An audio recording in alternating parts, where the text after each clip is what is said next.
Year of the Weeds has been published by Duckbill, and it's a fictional retelling of the Niyamgiri agitation. It was a land rights agitation which took place in western Orissa. In a way, it's still going on because these events, these movements never really end. So there is a tribe of people called the Dongriya Kons, and they live around a sacred hill in southwestern Odisha. The hill also happens to have a very large deposit of bauxite, aluminium ore. So a very powerful company wanted to dig up the hill and displace the tribe to mine bauxite. So the tribes launched an agitation which lasted for more than a decade, and it was different from other agitations because they went to Supreme Court and they asked for the opportunity to vote for or against the mine. They said they wanted to be given the chance to decide for themselves whether they wanted to leave the area and leave their sacred hill. The Supreme Court gave them the opportunity, so they voted against the mine. This happened in 2012-13. So after the events, I follow people's movements, I follow land rights movements and other such things, and this was a rare event. So I thought I should write a fictional version of the story. So this talks about not just about land rights movements, but it also talks about how the government works, how bureaucracy works, how the police system and courts work. So it eventually became a story about India as a whole.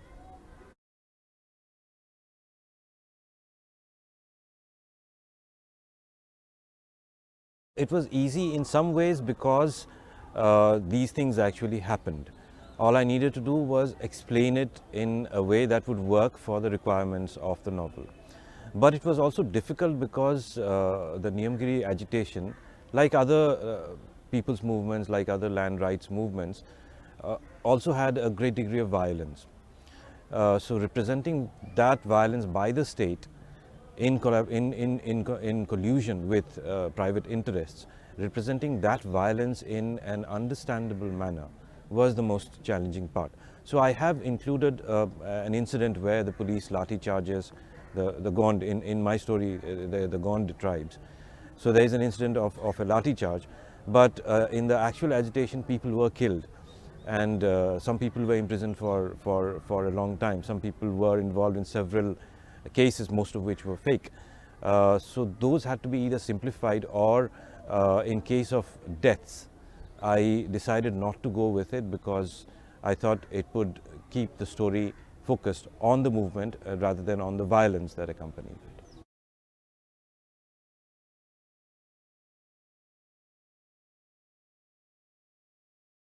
it. So in 2013, when I first thought of writing the story, we were the campaign for the 2014 Lok Sabha elections had started. And I noticed that among the generation that I had grown up with, people who I had known for a long time, my childhood friends, a lot of them subscribed to certain views which I found disturbing. There was a lot of bigotry, there was a lot of misogyny, there was a lot of unfounded notions about the other, about rural India, about people's movements, even among people, about people who have been called Maoists with no justification. So I realized that although we had been taught about the country and about the state and about the foundational principles of India, of Indian democracy, perhaps my generation had not internalized it, and they had not really understood how complex this country is and how the only way we can survive is if we understand one another. So I was disappointed by my generation, and I thought I should talk to the next generation. And in my interactions with children afterwards, I have been told, I had suspected this, and now it's confirmed. So they are introduced to these things in school at a theoretical level, but the process of internalization never really takes place. The lived experience of what it is to suffer under the state or under its different organs or the failures of these organs are not something that they understand at first hand.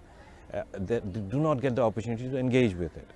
And this failing is ours. It's the failing of the education system, it's the failing of probably schoolrooms, certainly families.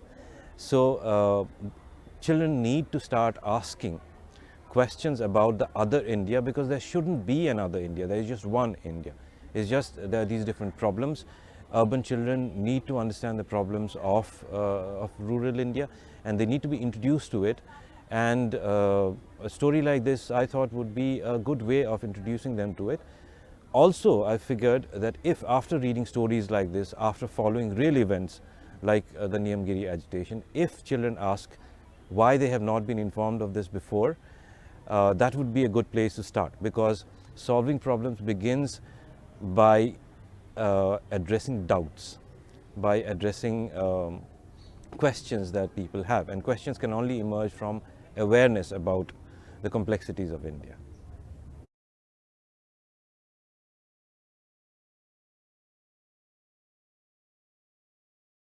So writing about rural India, especially for a person who is based primarily in urban India, is certainly a challenge, because there's a question of, as you mentioned, there's a question of authenticity.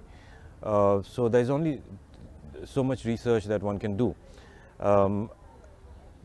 The genuineness of voices in fiction, or even in non-fiction, the true measure of genuineness emerges from how close it is to actual lived experiences. As a journalist, I have covered predominantly rural issues, also some urban issues, but I have been based in the Northeast, and most of my time in the Northeast has been spent in the rural parts of the Northeast, because which is far bigger geographically and demographically than the urban parts.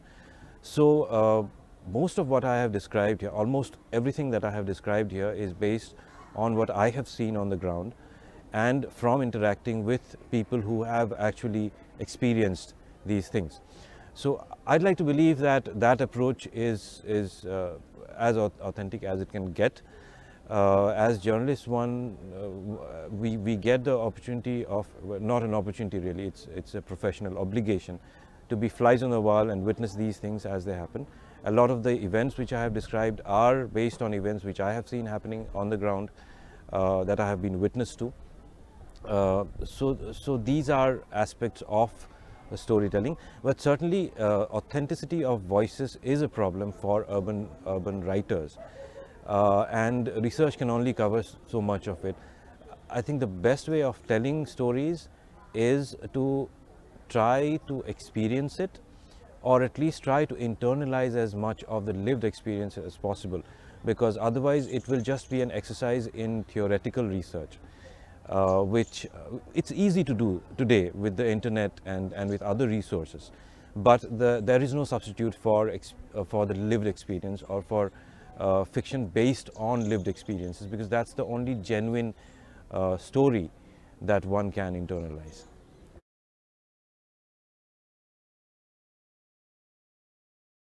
The response has been in two parts.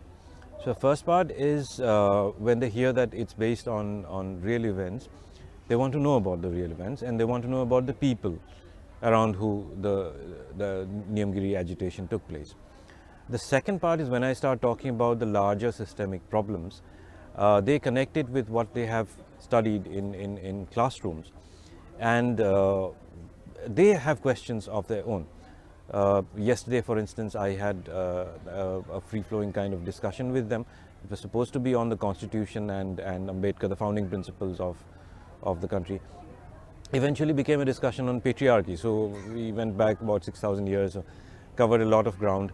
They ask fundamental questions, and they keep asking more fundamental questions. So it has been a very rewarding experience, and it has helped me clarify a lot of issues in my own mind. So it has been a good experience. They have been very perceptive, they are curious, and they are also aware that they do not know a lot of things. So they want to know. So that element is certainly there.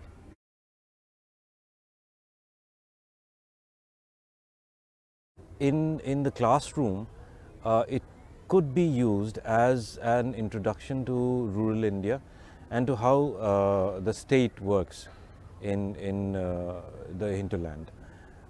children are already introduced to the theoretical structures, to the constitution, to the laws and to human rights and other such issues, this might work as an addition to those subjects. So if a teacher wants to discuss about actual experiences of people in rural areas in India, she could talk about what I have written about here.